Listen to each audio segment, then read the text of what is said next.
Que a paz de Jesus possa envolver-nos a todos, envolver aos nossos lares, nesses tempos de turbulência, de medo, de insegurança.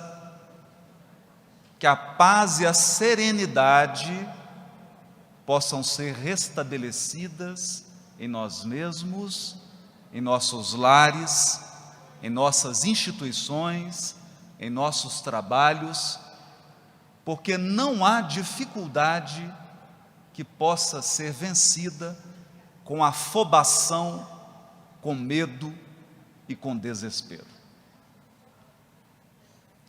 Há uma parábola contada nas aldeias dos índios Sioux às jovens crianças.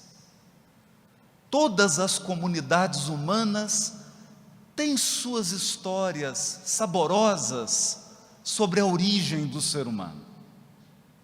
E os índios Sioux não poderiam ficar de fora. Possuem uma história curiosa a respeito das características dos seres humanos que os distinguem das outras espécies vivas. Segundo essa lenda, passada de geração a geração, houve um tempo em que o Criador da natureza, às vésperas da criação do ser humano, convocou os representantes dos animais para consultá-los a respeito de uma decisão importante no tocante àquela nova espécie que ele criaria, àquela nova espécie que estava prestes a desapontar no processo evolutivo da criação. Disse-lhes que essa espécie seria dotada de um poder diferente. Essa espécie teria uma parcela do poder criador. Compartilharia com ele, o Todo-Poderoso, o autor da natureza, a faculdade de cocriar. Mas esse poder, como todos os poderes, trazem grandes responsabilidades. Então havia deliberado o Senhor da vida que esse poder somente seria acessado na sua plenitude no momento certo de amadurecimento individual daquela criatura nova que estava sendo gestada. Era necessário então ocultar por um tempo esse poder em um local que não pudesse ser acessado. Ouvindo então as demais espécies, falando pelas aves, apresentou-se a águia e ela disse: Senhor, acostumada todas as aves a alcançarem altitudes, a voar acima das montanhas, eu, como águia, sugiro que esse poder, que essa joia, seja escondida na lua, para que essa espécie, que chamas de espécie humana, não possa alcançá-lo. E o Senhor então respondeu: não é um local adequado. Essa espécie ficará encantada com o voo das aves, com as alturas e com os desafios, e chegará à lua. E pode ser que, mesmo não estando preparada, tome posse desse tesouro. Então veio o representante dos peixes e disse: Senhor, queres que a gente esconda esse tesouro no mais profundo dos oceanos? E o Senhor da vida respondeu: ainda não é um local adequado. Esses seres que estão prestes a despontar na criação divina serão dotados de uma curiosidade, de um senso de desafio incomum.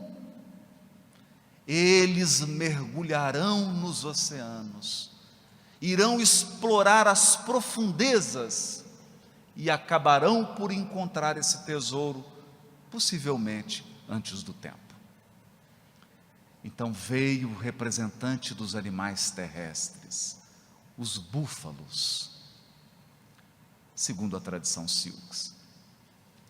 E eles disseram: Senhor, podemos esconder esse tesouro na própria terra, no interior da terra. E o Senhor disse: aí não. Eles lavrarão a terra, a revolverão, em busca dos seus tesouros materiais, dos seus minerais preciosos, das pedras preciosas que eu espalhei pela superfície terrestre, e descobrirão esse tesouro. Então, fora do script, quebrando o protocolo, falou o tatu, o impertinente tatu: Senhor,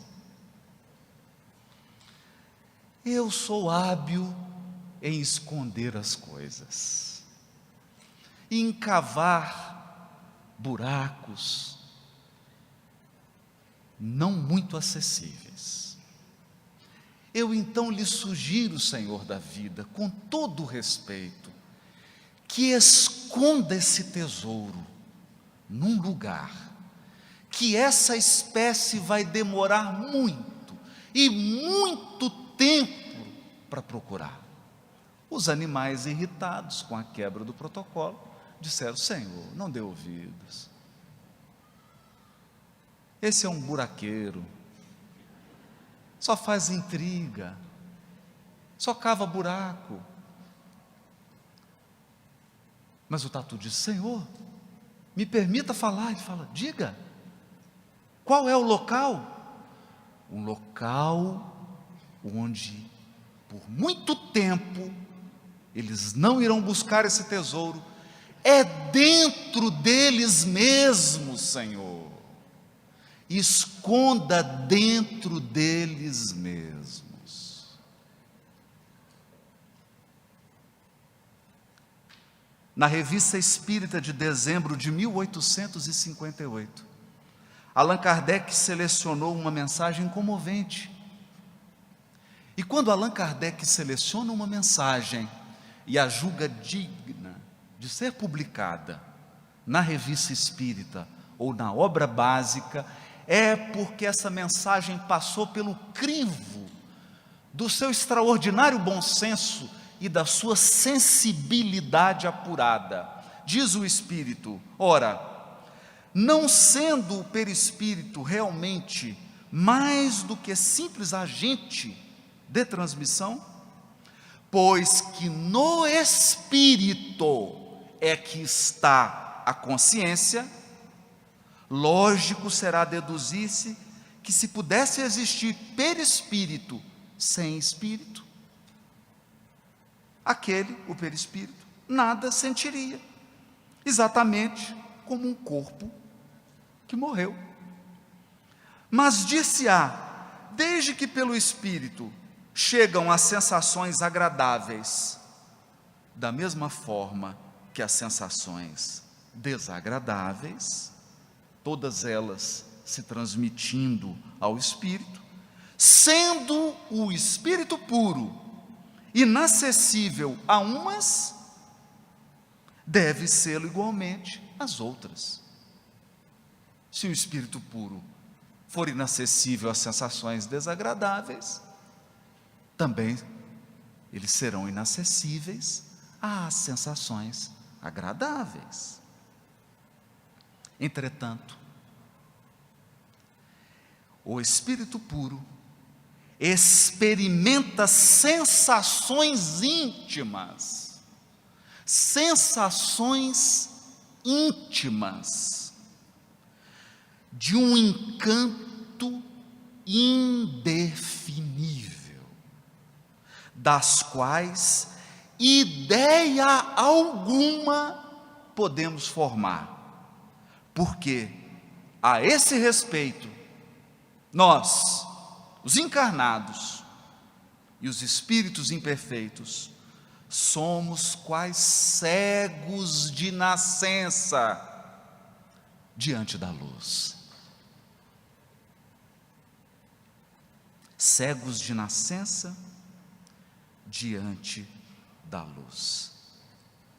Sensações de um encanto indefinível. Onde estaria guardado esse tesouro?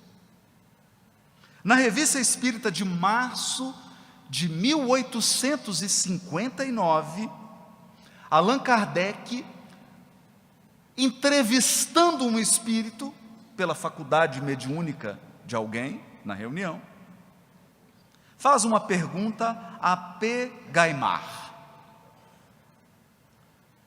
um celibatário que havia desencarnado com 64 anos de idade, e que mais de uma vez na reunião havia se lamentado de não ter constituído um lar. Allan Kardec pergunta a ele: esperas reencarnar dentro de pouco tempo? E P. Gaimard responde: não, antes eu quero pesquisar.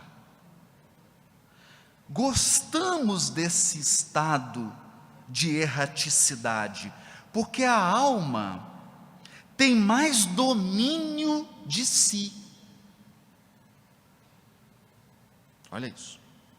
O espírito tem mais consciência da sua força.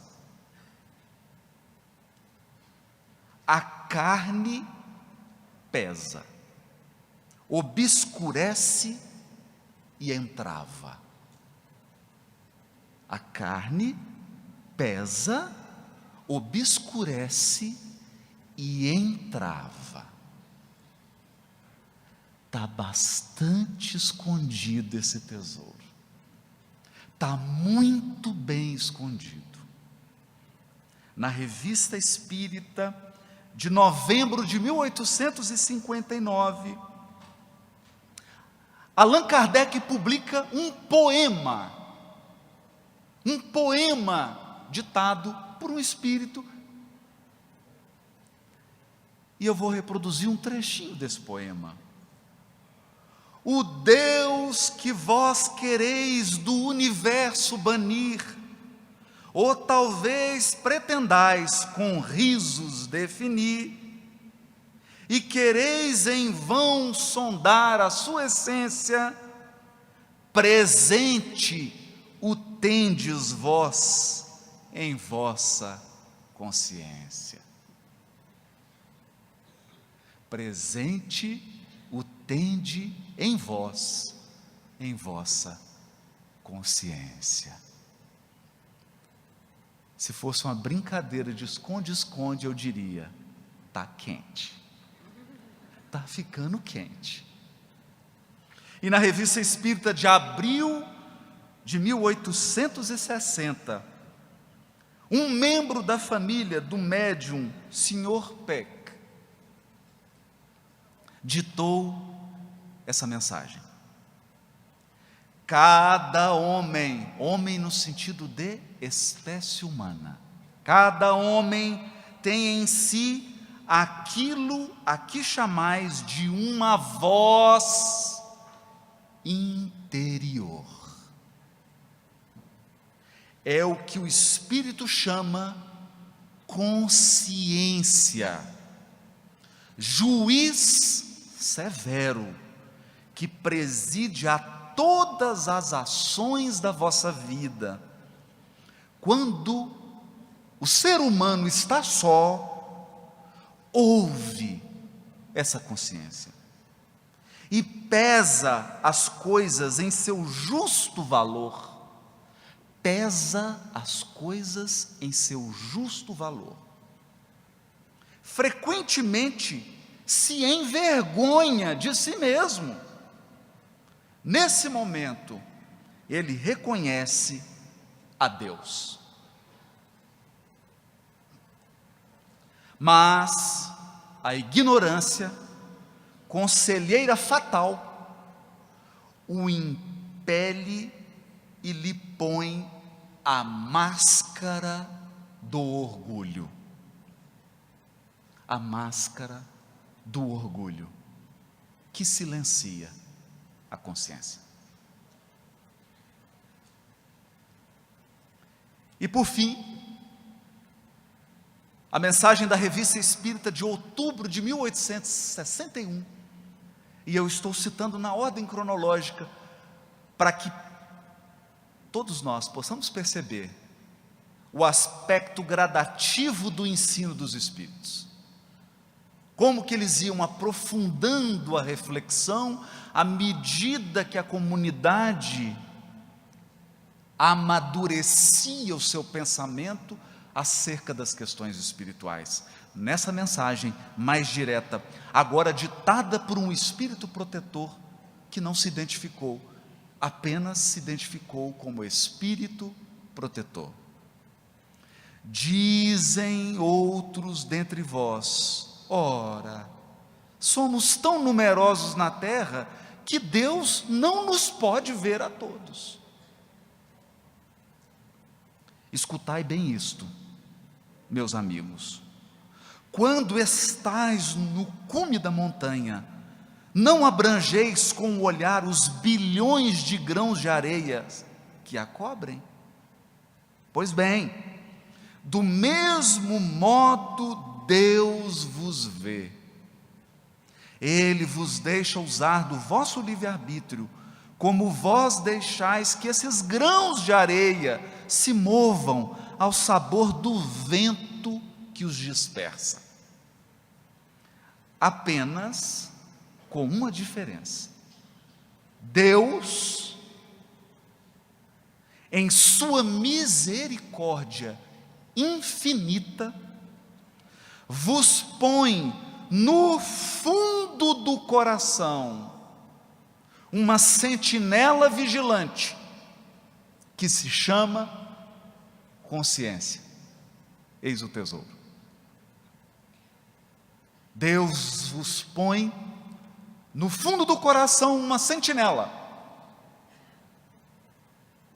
um vigilante, um guarda, que se chama consciência.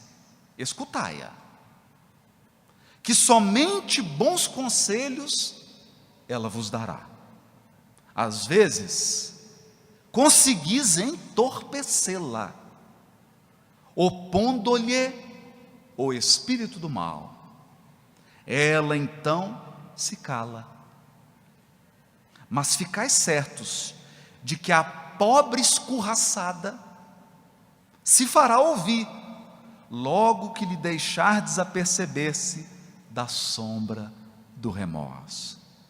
Ouvia a consciência, interrogai-a, e com frequência vos achareis consolados com o conselho que dela houverdes recebido. Eis aonde estava escondido o tesouro da parábola dos índios Silks. Mas agora eu vou contar dois causos. Era uma manhã de sábado e nós passamos em frente à casa do Arnaldo Rocha, que havia dirigido a mediunidade de Francisco Cândido Xavier por 10 anos. 10 anos, no grupo espírita Meimei, entre outros. E nesse grupo, concatenou um conjunto de mensagens psicofônicas que foram objeto de 2 livros: Instruções Psicofônicas e Vozes do Grande Além. Arnaldo entrou no carro e nós nos dirigimos a Pedro Leopoldo para visitar as irmãs de Chico Xavier. E ao adentrar na casa de uma delas, eu pude me certificar de uma história bastante curiosa, contada pela própria irmã do Chico, porque ela era uma das personagens envolvidas na historieta. O Chico saíra da sua casa em direção à Fazenda Modelo, que era logo ali, de Mineiro. Uma caminhada longa, mas a certa altura do caminho, um cachorro obsidiado parou no meio do caminho e fez aquela cara brava para morder. E o Chico, com aquele jeito dele, disse assim: meu irmão, eu preciso trabalhar, preciso chegar na Fazenda Modelo, me deixa passar. E foi para a direita, e o cachorro rosnou e foi para a direita. O Chico falou: meu irmão, eu preciso muito trabalhar, eu estou atrasado, preciso chegar no trabalho. E foi para a esquerda e o cachorro rosnou. E o Chico então, com aquela presença de espírito, disse assim: eu vou fazer um compromisso com você. Se você me deixar passar, eu te dou toda a carne que eu tenho em casa. E o cachorro acalmou, fez agora uma cara de gato, do gato do Shrek, afastou e deixou o Chico passar. E o Chico trabalhou o dia inteiro. Na hora que ele saiu do trabalho, quem estava esperando o Chico? O cachorro. É ou não é um cachorro obsidiado? E acompanhou o Chico, escoltou o Chico da Fazenda Modelo até a casa dele. O Chico abriu a porta, o cachorro entrou, ele pegou uma bacia, não tinha muita carne em casa, que era caro, mas tudo que ele tinha ele colocou. E aí diz a irmã do Chico, depois de vasculhar tudo e colocar tudo na bacia, remexendo nos armários, tinha uma latinha de sardinha. E ela falou: não, Chico, pelo amor de Deus, a sardinha não, é a única coisa que nós vamos ter para comer, de proteína. Não dê a sardinha. Aí o Chico disse assim: mas minha irmã, eu prometi para ele toda a carne que eu tivesse em casa. E foi a sardinha. Naquele dia, a janta foi arroz com feijão. O outro caso, muitos anos se passaram, e uma pessoa em Uberaba percebeu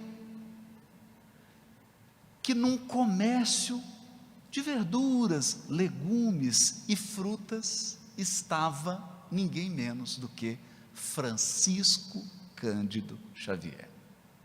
Imagine, você sai para fazer uma compra de verdura, a esposa fala: bem, traz isso, traz aquilo, você faz a listinha.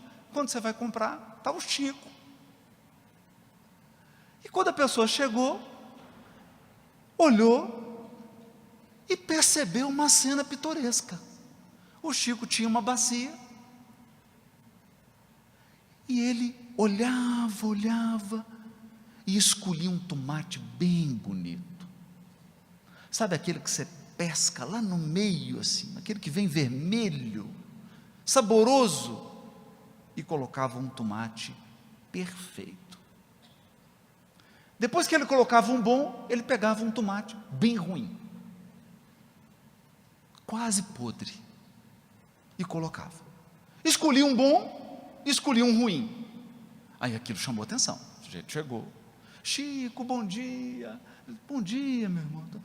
Ô Chico, eu estou assim um pouco confuso, né, com esse processo de escolha de tomate. Por que você escolhe um bom e um ruim? Ele falou: meu filho, se eu escolher só os bons, não vai sobrar bom para os outros que vêm comprar depois de mim. Lições que nos apontam para um elemento peculiar da consciência. Esse elemento peculiar foi abordado pelo Espírito Emmanuel na questão 303 do livro O Consolador. Perguntaram para Emmanuel: qual o sentido do ensinamento evangélico? Qual o sentido? Não é qual a letra. Porque a letra é acessível para qualquer pessoa. Qualquer pessoa pode abrir a Bíblia, seja a Bíblia hebraica, seja o Novo Testamento, qualquer pessoa pode abrir e ler. A letra hoje, graças a Deus, é acessível, está disponível para qualquer pessoa, até da internet. O sentido, não. O sentido da letra nem sempre está disponível.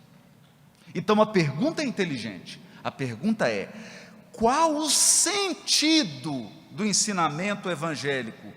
Todos os pecados vos serão perdoados, menos o que cometerdes contra o Espírito Santo. O Espírito Santo. Porque no imaginário popular o Espírito Santo é uma pomba branca, que é um completo desvirtuamento do verdadeiro sentido desse símbolo bíblico. Símbolo bíblico. O Espírito Ruach Kodesh. Santo em hebraico é reservado para Deus. Aquilo que foi reservado para a ação divina. Aquilo que foi reservado para a manifestação divina. Não importa. Pode ser um vaso, pode ser um pão, pode ser um incenso, pode ser o templo inteiro,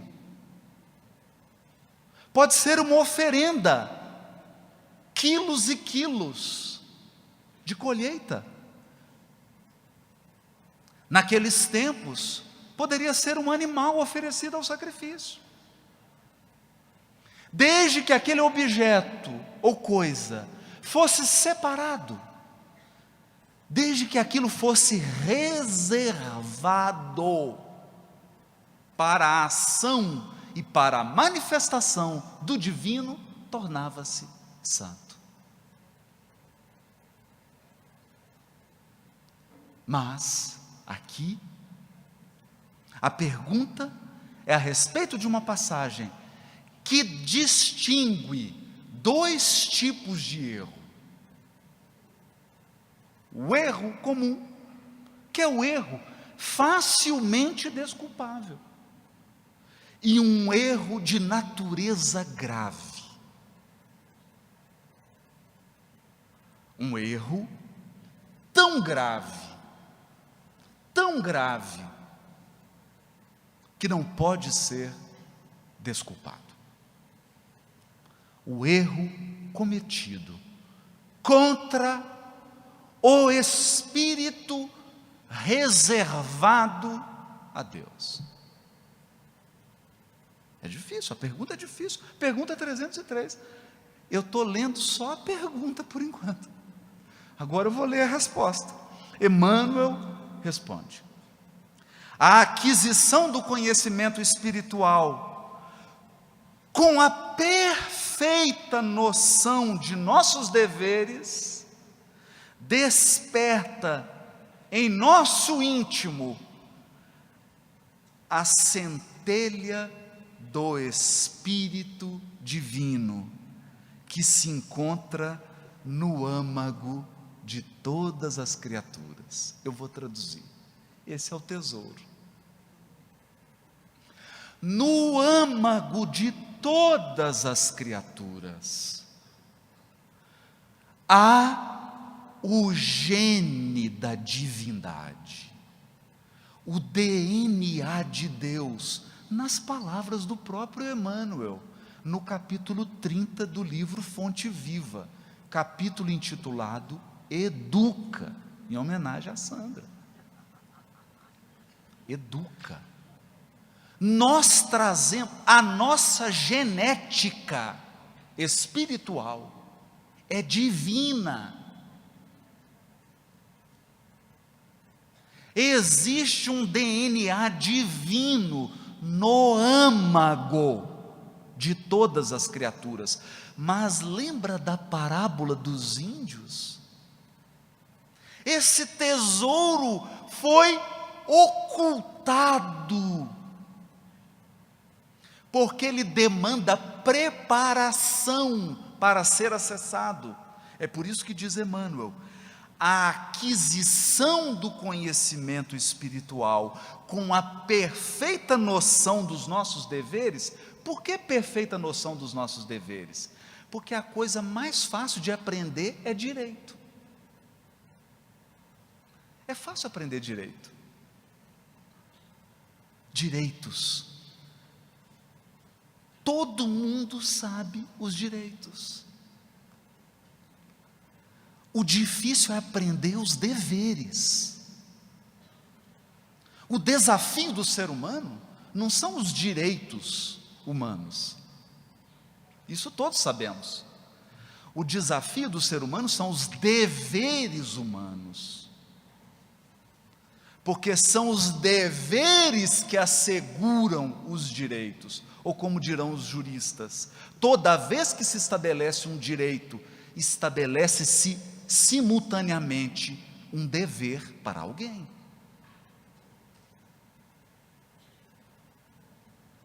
Para que um direito seja assegurado, um dever precisa ser cumprido. Então, quando eu digo direito à saúde, quem vai garantir o direito à saúde? Os que possuem o dever de assegurar a saúde.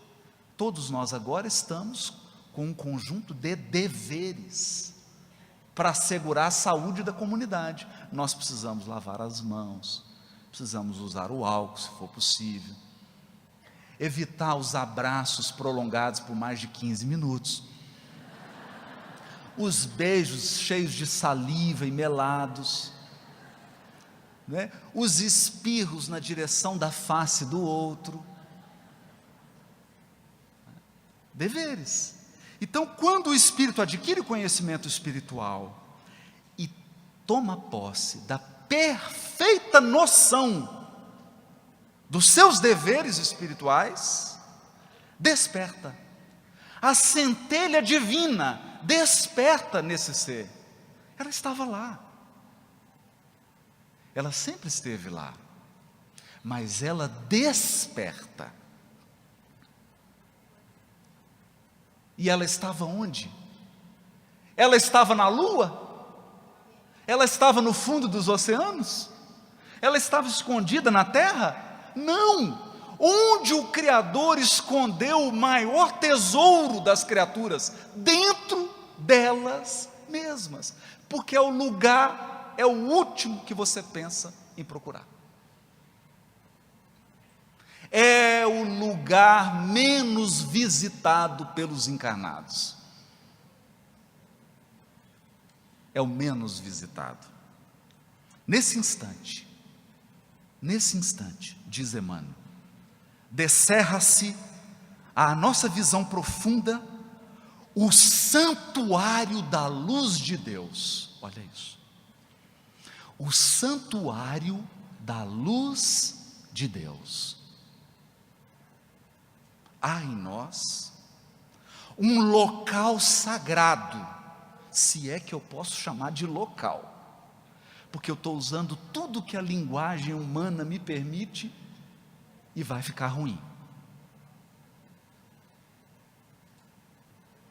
há em nós uma centelha, um gene, um DNA, onde a luz do Criador se manifesta.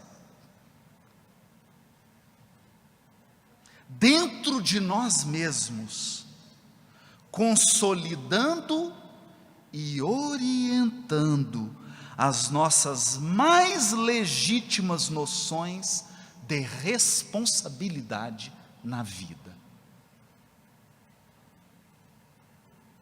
Então a luz de Deus nos guia, a luz de Deus nos conduz durante o processo evolutivo, é a luz dele, é ele que nos guia em direção a ele, é ele que nos orienta com relação às suas próprias leis, e ele não orienta a partir de fora, ele nos orienta, cada um de nós, de dentro de nós mesmos, despertando a centelha divina em nós. E esse despertar implica responsabilidade. Responsabilidade, deveres. Enquanto o homem se desvia ou fraqueja distante dessa iluminação, seu erro justifica-se de alguma sorte, pela ignorância ou pela cegueira. Se na criatura ainda não despertou a centelha divina, se ele ainda está buscando esse tesouro no oceano, nos ares, na terra, em tudo que é externo, se ele ainda tateia como um cego, o seu erro justifica-se. Justifica-se.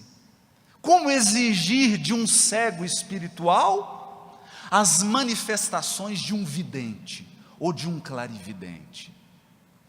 Como exigir da criança tenra comportamento de um adulto sereno e experiente?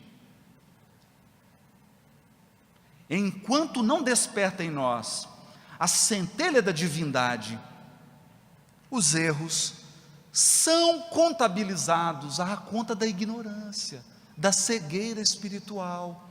E o processo de reparo, o processo de resgate, ele é mais suave.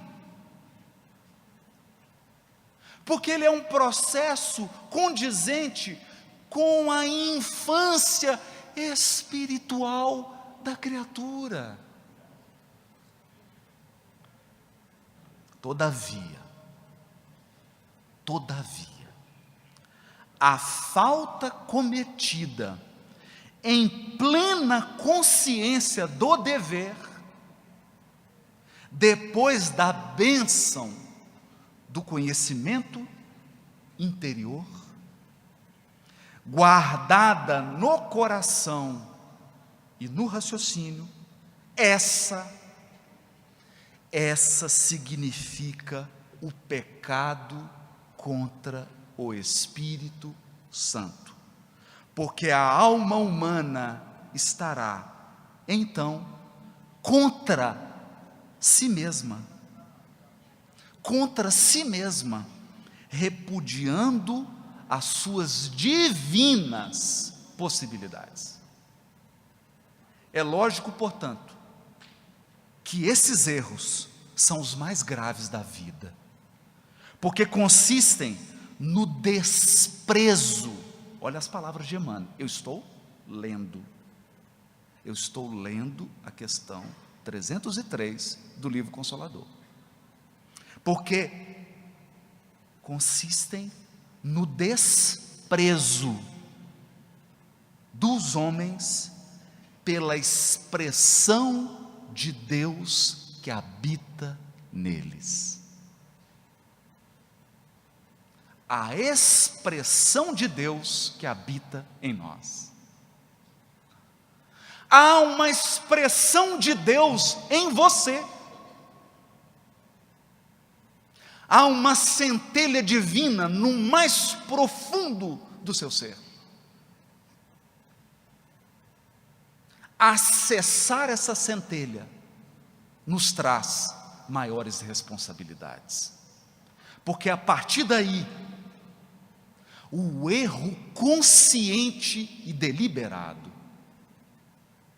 é desprezo à expressão de Deus em nós mesmos. Complicou um pouquinho. Eu vou complicar mais um pouco. Na questão 621, que todos nós sabemos, onde está escrita a lei de Deus? No fundo do oceano? Na lua? Na terra? Pergunta isso para um índio Silks. Ele vai te responder. Está fora? Está num pergaminho? Está num papiro? Está na Bíblia que você tem em casa? A lei de Deus está em algo externo a você? Essa é uma pergunta relevante. Porque 90% da religiosidade humana, 90% da religiosidade humana acredita que a lei de Deus está fora dos próprios seres humanos. 90% da expressão religiosa acredita que há lugar geográfico sagrado. Então existem coordenadas, latitude e longitude, que são mais sagradas do que outras. 90% da religiosidade acredita que existem construções humanas sagradas. E que se você não entrar nessa construção, você não tem acesso a Deus. E muitos corações acreditam que existem livros sagrados. Livros que eu preciso ter uma cópia dele. Dentro da minha casa, ou nos templos sagrados erguidos por mãos humanas. Então a pergunta 621 de O Livro dos Espíritos, embora ela seja poética, e embora ela seja citada em todas as palestras espíritas, todas, tem 35 anos que eu ouço palestra espírita. Nos últimos 25 anos, eu escuto sempre as palestras de uma pessoa que eu já estou um pouco enjoado, as minhas. Eu sou obrigado a escutar todas as minhas palestras. Todas. Todas as palestras espíritas falam, a lei de Deus está escrita na consciência. Mas talvez a gente não se dê conta de que isso constitui uma profunda mudança de paradigma. Sabe por quê? Porque traz uma enorme responsabilidade. Os Espíritos estão te dizendo, os Espíritos estão me dizendo, os Espíritos estão nos dizendo que a partir desse esclarecimento, o lugar sagrado agora é você. Você é o lugar sagrado da manifestação de Deus, onde quer que você esteja. Onde quer que você esteja. É por isso, e agora eu vou mexer com a Sandra, você vai ver que ela vai ficar emocionada. Eu vou citar uma poetisa, chamada Alta de Souza. No Parnaso de Além-Túmulo, e só um espírito feminino para ditar uma poesia dessa, sem nenhum preconceito para com os homens. Ela diz assim: volve, volver é do verbo voltar, regressar. Volve ao teu templo interno e abandonado, a mais alta de todas as capelas. A capela mais alta do mundo está dentro de você, não é? Então Kardec, quer dizer, os espíritos comentam assim, e Kardec também nessa questão: Deus promulgou leis plenas de sabedoria, tendo por único objetivo o bem. Em si mesmo encontra o homem tudo o que lhe é necessário para cumprir essas leis. A consciência lhe traça a rota. A lei divina está gravada no coração, e ao demais, Deus lhe lembra constantemente, por intermédio dos seus enviados e dos seus profetas, de todos os espíritos encarnados que trazem a missão de o esclarecer, moralizar e melhorar. E nestes últimos tempos, pela multidão dos espíritos desencarnados que se manifestam em toda parte. Se o homem se conformasse rigorosamente com as leis divinas, não há dúvida de que se pouparia aos mais agudos males e viveria ditoso na terra. Então, olha isso. Se nós acessássemos esse templo divino, se nós acessássemos essa centelha divina, se nós ouvíssemos a voz de Deus que emana a partir dela, nós evitaríamos uma multidão de males e seríamos felizes, mesmo encarnados. Por quê? Porque não há um encarnado, e a Sandra acabou de dizer isso, não há um encarnado que não tenha na sua programação um pouquinhozinho de expiação e um bocadinho de prova. Eu não sei a quantidade, uns com mais, outros com menos, mas não tem ninguém encarnado, eu pelo menos nunca encontrei. Depois nós vamos fazer uma enquete. Alguém que tenha vivido e nunca passou por nenhuma prova, nunca passou por nenhuma expiação. Não é?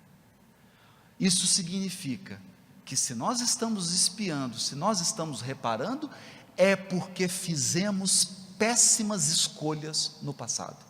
Portanto, estamos sofrendo hoje porque escolhemos mal, porque repudiamos deveres sagrados, porque não ouvimos a voz divina que se manifesta no âmago das criaturas.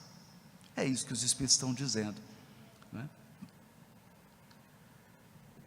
Se assim procede, é por virtude do seu livre-arbítrio, sofre então as consequências do seu proceder.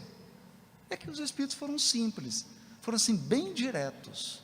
Olha, vocês estão sofrendo as consequências do próprio proceder, porque é uma coisa curiosa, todo mundo quer liberdade para semear, mas ninguém quer a responsabilidade de colher. É engraçado isso. Hoje é muito bonito, se você fala assim, liberdade, o olho de todo mundo brilha, não é? A Sandra usou uma palavra mágica aqui, eu vi que todo mundo arrepiou. Customizar,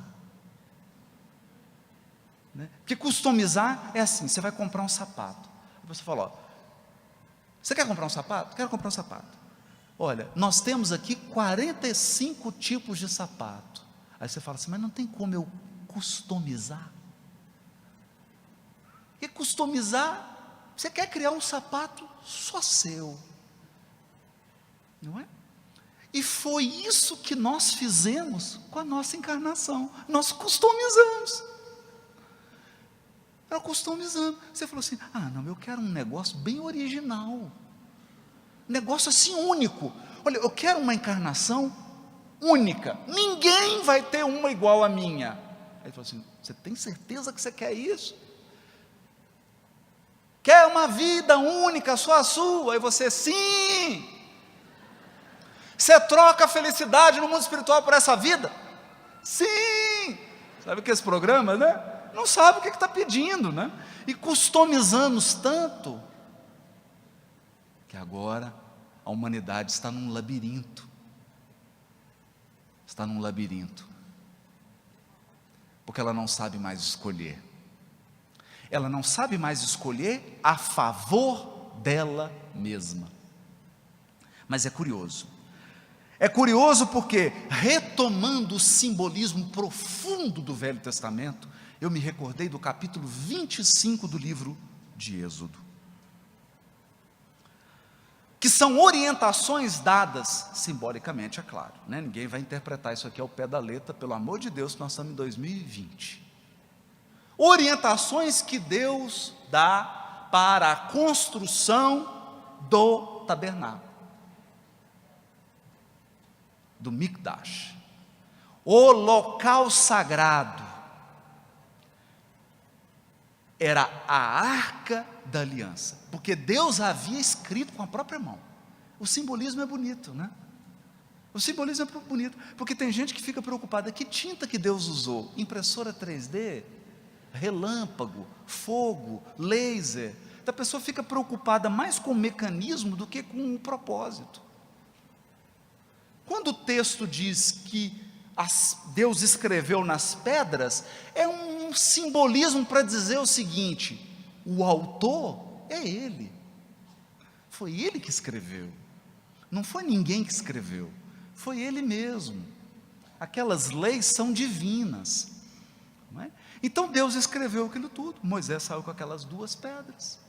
Para explicar por que são 2, daria um outro seminário. Fica para a próxima. E aí, agora ele vai orientar a arca, onde as leis vão ser guardadas. Mas onde que são guardadas as leis de Deus? Questão 621, na consciência. Então, esse texto de Êxodo, capítulo 25, versículo 10 a versículo 22, será que ele está falando de uma arca material? Não, ele está falando da consciência. Ele não está falando de uma arca. Tudo ali é linguagem simbólica, é parábola. Então ele está falando do âmago do nosso ser. E no versículo 22, é o único que eu vou tirar aqui, porque ele é complicado, ele dá até medida, né? Farás uma arca de madeira de acácia. Não é qualquer madeira, acácia. O seu comprimento serão de 2 côvados. Então tem uma série de instruções aqui que eu vou pular, porque eu quero chegar na parte final, no versículo 22. Porque ele diz assim: depois que você construir, depois que estiver pronto, estiver construído, ali eu virei a ti. Eu, Deus, virei a ti. E de cima do propiciatório, que é uma das partes da arca, do meio dos 2 querubins, que estarão sobre a arca do testemunho, falarei contigo. Falarei contigo a respeito de tudo o que eu te ordenar no tocante aos filhos de Israel. Olha isso. A voz da consciência no âmago do ser, ou como diz Emmanuel na questão 303, a expressão da divindade no âmago da criatura. No âmago da criatura.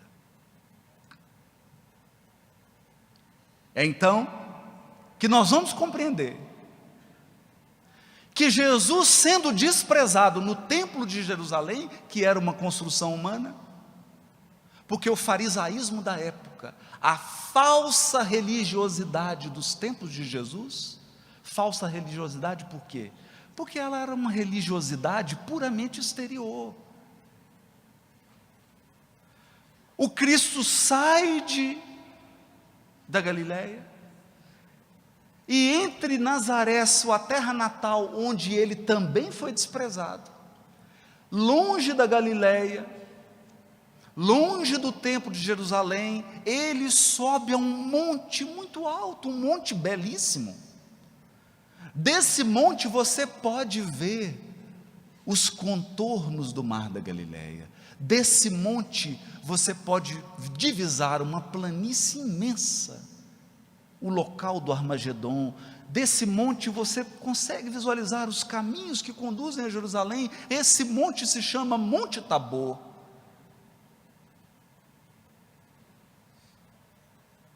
Um monte despretensioso.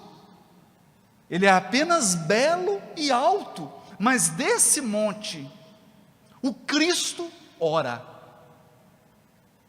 O Cristo nos ensina a acessar esse lugar sagrado que existe dentro de cada um de nós, esse lugar de comunhão, porque o nome da arca é Arca da Aliança.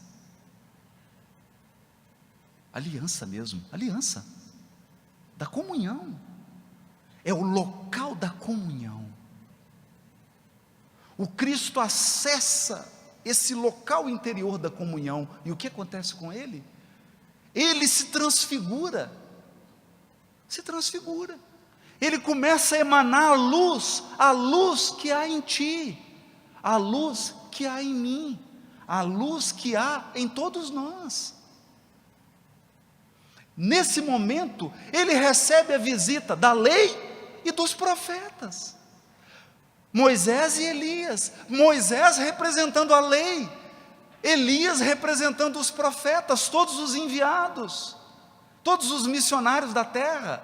A lei e os profetas se resumem em um ato, o ato da transfiguração.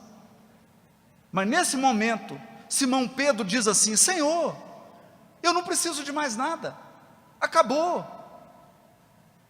Já nos ensinaste a penetrar no santuário divino, vamos armar uma tenda e ficar por aqui mesmo. Aí Jesus disse: não, eu quero ir para Jerusalém, para onde se reúnem os cegos da alma, os surdos da alma, os que sofrem, os que ainda não encontraram o altar da própria consciência. Porque, Simão, eu não vim para os sãos, eu vim para os doentes.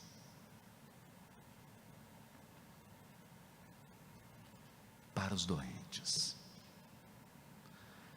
Transfigurado, o mestre desce do Tabor e se dirige a Jerusalém. E em Jerusalém, ele será preso e crucificado, mas antes de se entregar à renúncia ao sacrifício supremo, ele vai para o templo. Qual era o local de oração em Jerusalém?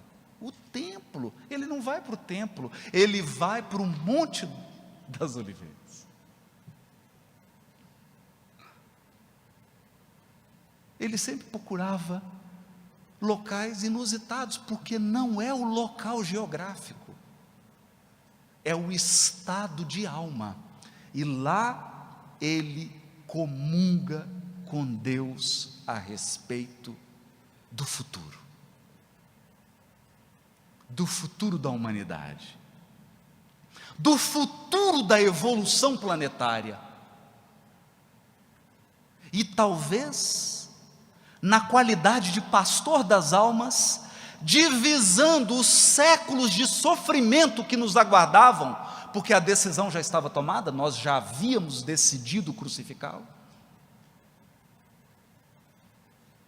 sondando com seu olhar divino, o conjunto das consequências que nos aguardariam no decurso dos séculos, e como uma mãe que se entristece por ver o cálice de lágrimas de um filho equivocado, Jesus clama: Senhor, se possível, afasta de mim esse cálice, mas que não seja feita a minha vontade, mas a tua, dando o maior testemunho de comunhão que o mundo já ouviu em todos os tempos. Porque todos os missionários que vieram à terra, com todo o respeito que nós devemos a todos eles, mas nenhum deles abdicou da própria vontade para submeter-se à vontade do Criador. Só um. Só um. Ele era o pastor das almas e entregou o cajado.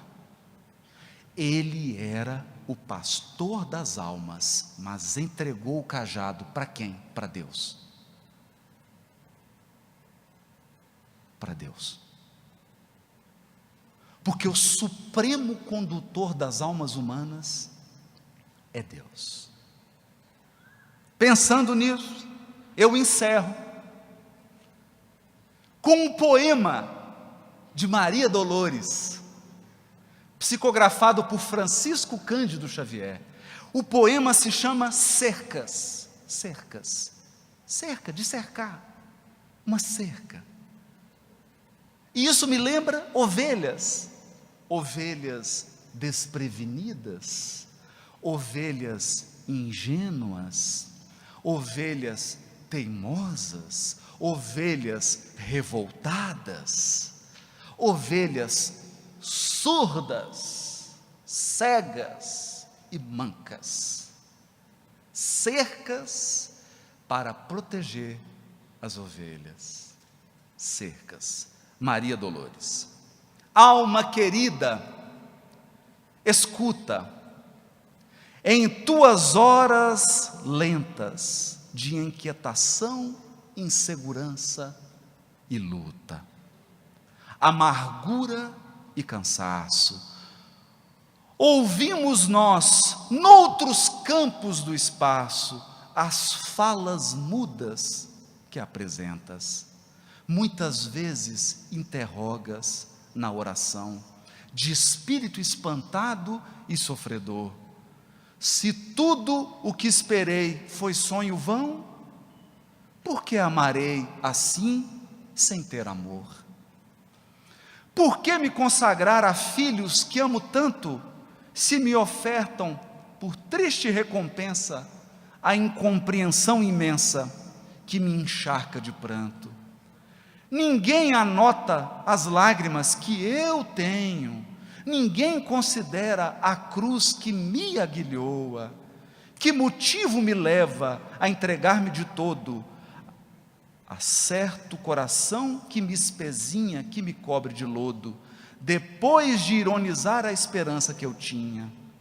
Que razão me conserva a consciência presa a determinado compromisso, se aquele que mais amo na existência não querem saber disso? É um esposo distante, é uma esposa esquecida do trabalho de paz que abraçou para a vida, é um filhinho doente, gradeado num leito merencório, é um parente infeliz em sanatório, é uma pessoa amiga a gritar-nos em rosto acusações sem base, em vinagre e censura, a fazer-nos enfermos de desgosto ou cansados de dor às portas da loucura. Dói-nos ouvir no além a angústia com que nos indagas, mostrando o coração aberto em chagas. Ainda que tudo isso te aconteça, não fujas, alma boa. Tolera a quem te fira, ama, perdoa. sem que a força do amor se te arrefeça. Não fossem as prisões que nos guardam no mundo duros grilhões, sem forma definida, voltaríamos nós aos erros de outras vidas, em delírio profundo. A prova que te oprime em ásperas refregas, o peso enorme dos tormentos teus e a dor da obrigação nas cruzes que carregas, são as cercas de Deus. Muito obrigado.